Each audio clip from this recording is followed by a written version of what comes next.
Well, good morning. Happy Monday, friends and followers. My name is Kristin Kaufman, for those of y'all whom I've not met.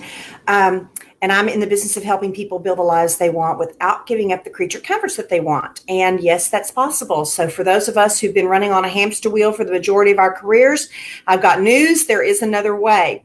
So every Monday morning, we come together at 8 o'clock Central Standard Time for Have a Seat with Kristin. I'm paying homage to my 3 books entitled, Is This Seat Taken? And we talk about little entrepreneurial tips, leadership tips, insight that I may have had over the weekend, anything to give us a little bit of a boost for this Monday morning and a start of a new week, and also just a little insight into the sorts of things that my company, Alignment Inc., addresses with my clients. So today, this morning, I'm going to talk about what I call 3 necessary pillars for real leadership.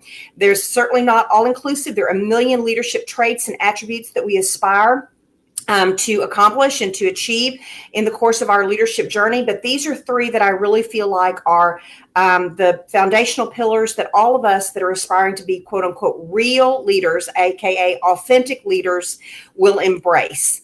So the first one, let me just start off by saying that I came to the conclusion about these 3 because of a quote that Jeff Immelt, who was the CEO of General Electric, used many, many years ago, probably almost 2 decades ago. And I kind of gobbled it up and cabbaged onto it because I believed the quote was so relevant. And the quote is this: leadership begins with a constituency of 1. In other words, we have to be the CEOs of our own lives and be successful in leading our own lives before we can ever think that we're going to be successful leading someone else's or leading a team, an organization, a company, a school system, anything. So that is the quote that I'll start off with. Leadership begins with a constituency of 1. Okay. Now, I'm going to go through these 3, the 3 traits that I really feel like are important. And if you'd like a copy of this information, all you have to do is type the word leader in the comment below, and I will shoot that right to you in your Facebook message. Okay. The first attribute: real leaders have wisdom and vision. Now, I've heard it said for years that vision is really where everybody needs to focus. And I definitely believe that real leaders do cast a vision as to where they want to take their organization or where they want to take their life. And in our personal world, it's called your personal manifesto. In fact, I'm teaching a course on that soon. But we have to have our own personal manifesto and a direction for our life. That's certainly important, the vision. But I really think to not have wisdom coupled with that is just folly, because we have to have the judgment and the wisdom to discern how we're going to get there, what we're going to do to get there, and integrating our value system into the life that we're trying to create. So the first pillar or foundational attribute that I think real leaders need to master is they have real wisdom and vision. Okay.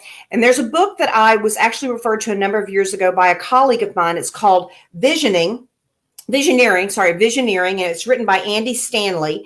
And there is a chapter in there actually called Alignment, which of course is the name of my business. And it is talking all about having your life in alignment. So your beliefs, your challenges, your value system, where you're wanting to take your life needs to be in alignment with the work and the contribution that you're trying to make. So that's a book that you may want to check out, Visioneering by Andy Stanley.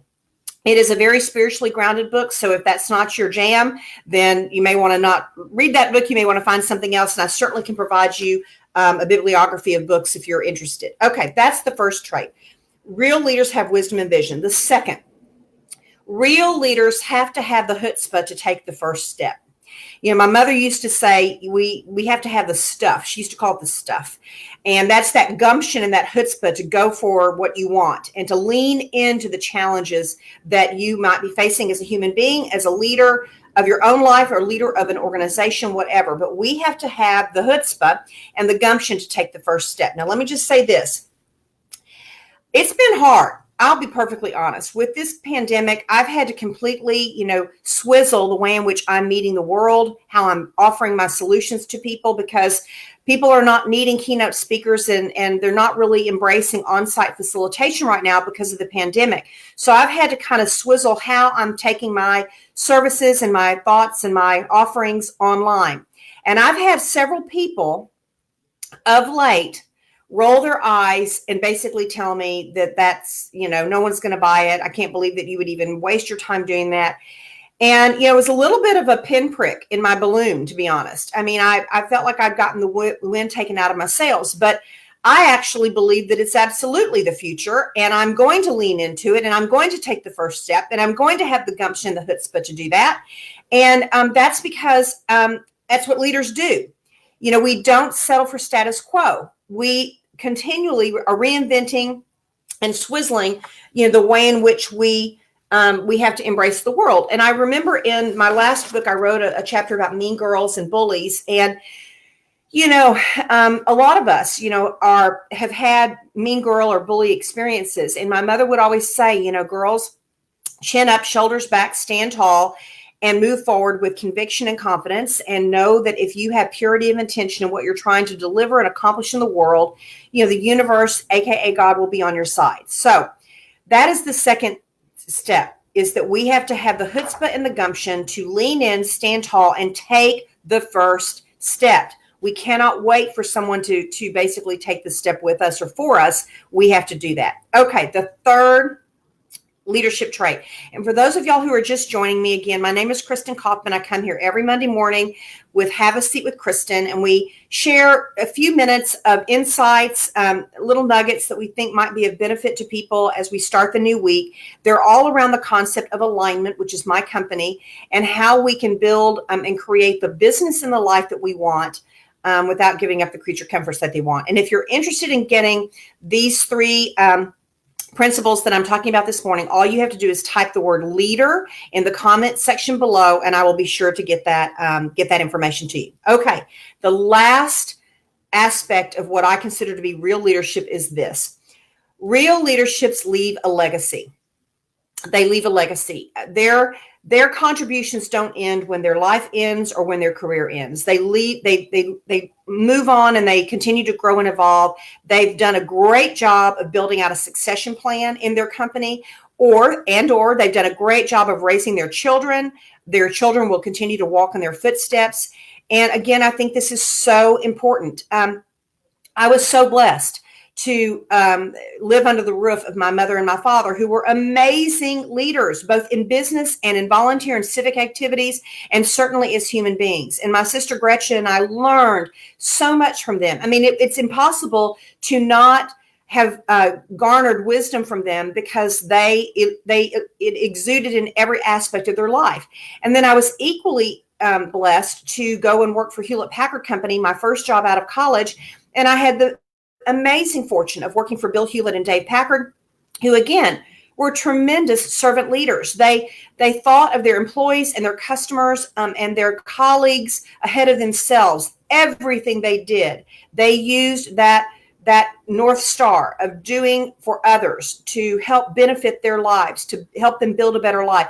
And that is how they created their legacy. Yes, Hewlett Packard has had a little wobbly ever since we've had changing over of the CEOs over the years. But those of us who are fortunate enough to be involved with the HP way, that value system and that culture lived long after Bill Hewlett and Dave Packard were involved in the company, and certainly after they had passed. So that is the last attribute of a real leader, is that we do everything we can to build and create a legacy. And those contributions live on long after we're gone. I mean, you can think about Churchill, Roosevelt, Steve Jobs, Abraham Lincoln, Gandhi. And I've mentioned, of course, my mother and my father, and Bill Hewlett and Dave Packard. Their contributions have lived on long after they have left their role and or their company.